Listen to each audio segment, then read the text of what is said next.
Okay, Mr. 1001 Nights tries to make the argument that if a person justifies private ownership of the means of production, capitalism, on the basis that a person doesn't have to work for an owner of means of production, that this is the same thing as justifying a slavery situation, where the owner of the slave allows the slave to leave only on the condition that he buys his release from his owner. Now, this argument is not sound.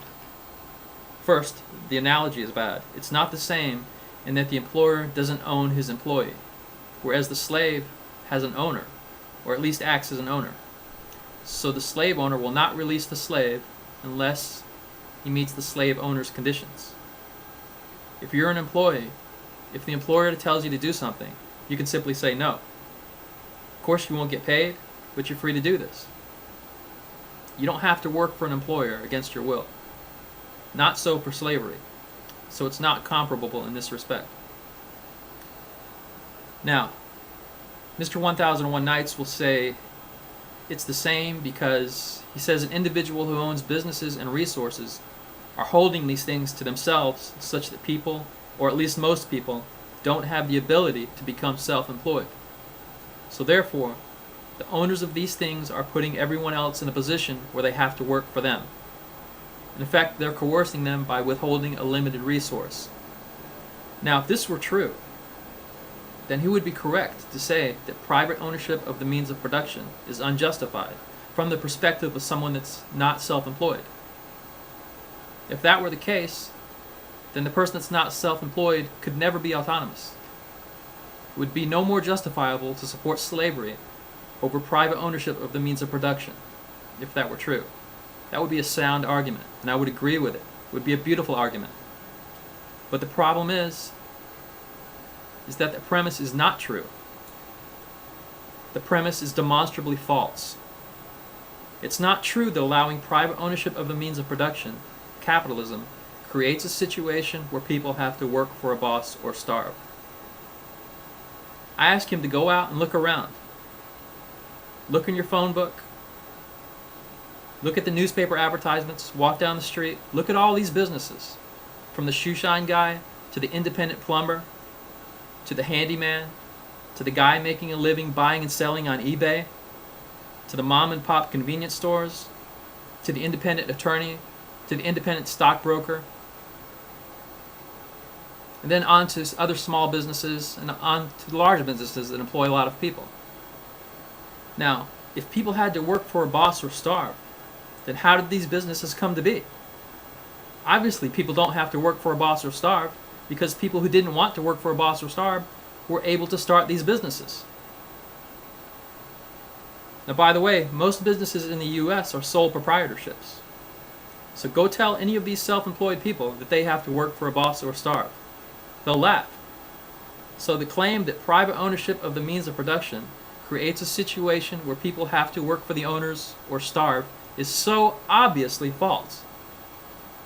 And you can't even make the claim that a person has to have a college education and a lot of money to start a business.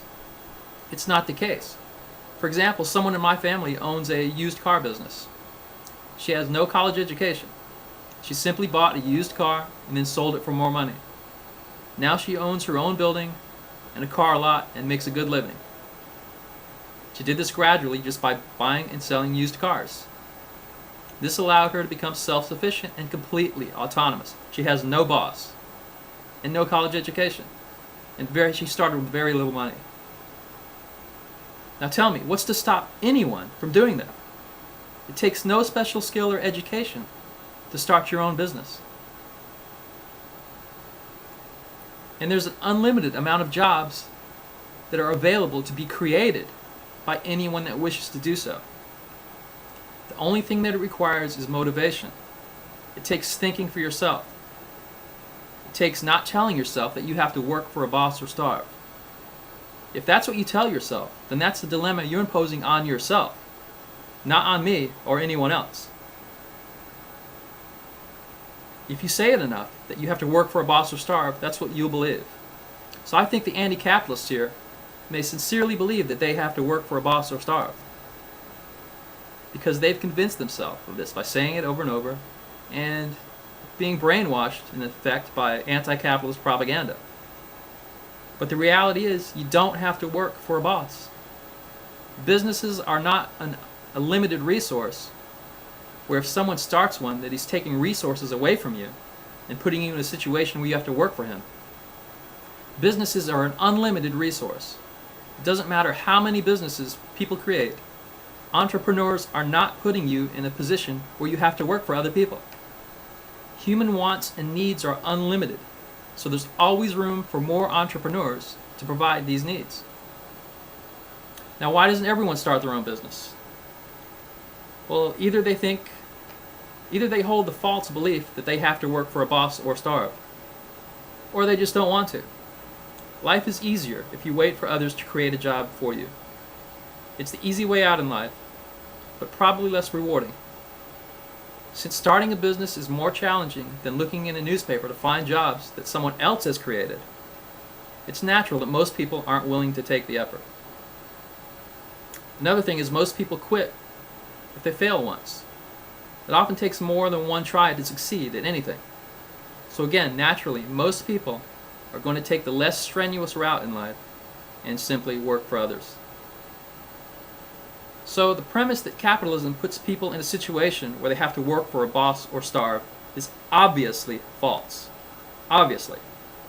Therefore, any anti-capitalist argument that depends on that premise is unsound. The situation in capitalism is not work for a boss or starve. It's work for a boss or starve, or work for yourself. Unless you acknowledge that reality and incorporate it into your philosophy is going to be very flawed.